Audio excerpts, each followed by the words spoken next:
Welcome to Positive Vibes with Sammy R. Remember, if you woke up today, you're blessed. You woke up with them good vibes, you're blessed. Even if you woke up with them bad vibes, we could turn those into some positive vibes. What's going on this morning? I hope everybody woke up after getting some good rest. I hope everybody's doing well. I hope everybody's family's doing well. And if they're not, I'm praying for everyone out there. I hope everyone is blessed. And I hope everybody's just feeling good this morning, man. Today, what I want to talk about is friendships and keeping it real. Friendships, because people get that word keeping it real like misunderstood a lot. Everybody, see where I came from. I came from the South Bronx, and I'm pretty sure a lot of y'all people came from the neighborhoods, the slums, whatever you want to call it, the hood. A lot of people thought that keeping it real was robbing dudes, slapping dudes, just committing criminal activity. Just because you create criminal activity doesn't mean that you're real. Most of those dudes be the snakiest ones. Most of those dudes be the scumbag ones. Word up. But I always thought that keeping it real was that. You know what I'm saying? Punching somebody in the face. Then when I got older and I realized that keeping it real is not that. Keeping it real basically is just being real. Being your real self is keeping it real. Not portraying against the image or nothing like that. Being yourself is keeping it real. Doing what you want to do is keeping it real. Doing what you like is keeping it real. Once you start doing things that other people do just to fit in and just to be accepted or just to be liked, that's when you're not keeping it real. You know what I'm saying? That's just as simple as it gets. Because I got a question yesterday and somebody said, I want you to define keeping it real. So that is the way I see it, because a lot of people just think that criminal activity and criminal behavior is keeping it real. And in all reality, it's not. Keeping it real is being there for your friends. Keeping it real is when your friend ain't got food, you come out your pocket and you make sure you take it to a supermarket and get them food. And not even ask for nothing in return. Because a lot of people will do that. Yeah, they'll look out for you and stuff like that, but they got ulterior motives of it. A lot of people will give you something just so they can have that over you. They can have that little thing over you.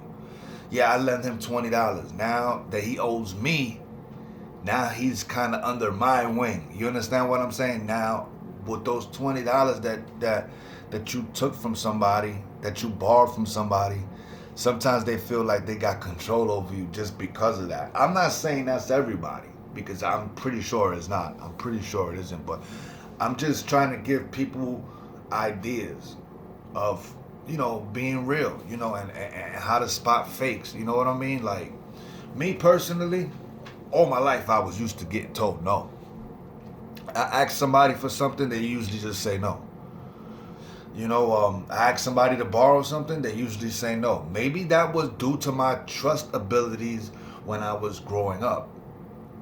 But for the most part, I always kept my word. You understand what I'm saying? And I was so used to being told no that growing up, as I became like a single father and stuff like that, I was afraid to ask for help because of the rejection. Do you understand what I'm saying? That's where that stems from, is being told most of your life, no, I can't do this. No, let me get, oh, can I borrow this? No. Can I do this? No. Can I do that? I don't have it. I don't have it. I don't have it. So now in my mind, I don't ask anybody for something because I already have it in my mind that I'm going to be told no. Which is good in a way, because it helped me be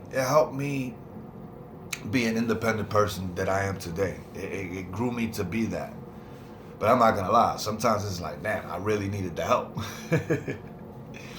But that's what being real is. Giving something to somebody without any ulterior motives behind it. You know what I'm saying?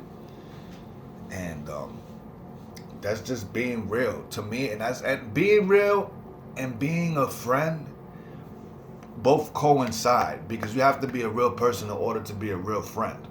You have to. You have to be able to tell your friends when they're wrong. You have to be able to tell your friends when you're slacking. You have to be able to tell your friends, yo, you got to pull this code. Yo, you messing up right here, man. This is the way you got to do it. And some people can't even accept that because they're not used to having real friends around them.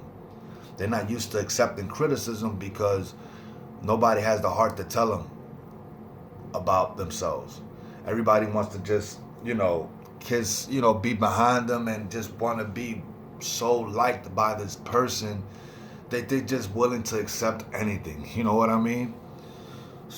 So they just like don't tell him what's going on and don't tell him when he's wrong. Just be like, yeah, you doing it good. Yeah, you doing your thing. You doing the thing. Instead of telling them, yo, you're not doing what you're supposed to do. You're not spending time with your kids. You're not doing this. You're not. You know what I mean. You know what I mean by that. But being a real friend is just being genuine. Being available for the person, man. Being able to listen when a person is talking. Being able to give good advice. Just being honest. Just being an honest person is a real person. You know what I'm saying? Because like I said, back then, I was lying. I lied a lot, to get by. I just wasn't doing the right things. That's why nowadays, at the age of 40, I can't picture myself lying to somebody because there's no reason to do it. When I spend all those years back then lying, you know what I mean? Now I'm being honest with you, and I rather just present it that way. I rather be honest with somebody and give them the choice whether I'm gonna accept it or not. When you are being fake and you just try to be something that you're not, just to be friends with somebody, and when that person realizes the real person that you are, because fakeness doesn't last forever. It's gonna reveal itself. Fakeness is gonna reveal itself. You know what I mean? Always. So when it finally reveals itself, they're not gonna want no parts of you because all the fake stuff you was doing, the image that you presented from yourself was fake. That's the same thing with a relationship. Guys and girls, both. When I talk about relationships and stuff, I'm talking about both guys and girls. We put up that image the first 90 days. Oh, we the sweetest people in the world. We buy them flowers every week. We do this and we do that, faking it so they can give it to you and she can like you and she can feel your vibe and she lets you in. You understand what I'm saying? But once she lets you in, you start revealing yourself. You start revealing that you're really a scumbag and you were fake, and the fakeness exposed itself. And now that they see that, she don't want nothing to do with you no more because you're fake. But I hope everybody has a blessed and productive day. Love is love. I love y'all. And again, thank you for subscribing to the channel. Thank you for liking. Thank you for sharing. Thank you for everything. Today, after I get out of work, I'm gonna just write down some content that I'm gonna be talking about this week. Some real good content. I've been dropping videos every other day. That works for me better because I feel like every day is probably just forcing it too much, giving too much knowledge at one time. So I just want to say love is love. I love y'all. If you woke up today, remember you blessed. If you want to change anything about yourself today, it starts today. Get rid of that negative bullshit around you and live a positive lifestyle. Love is love. Positive vibes with Sammy. One.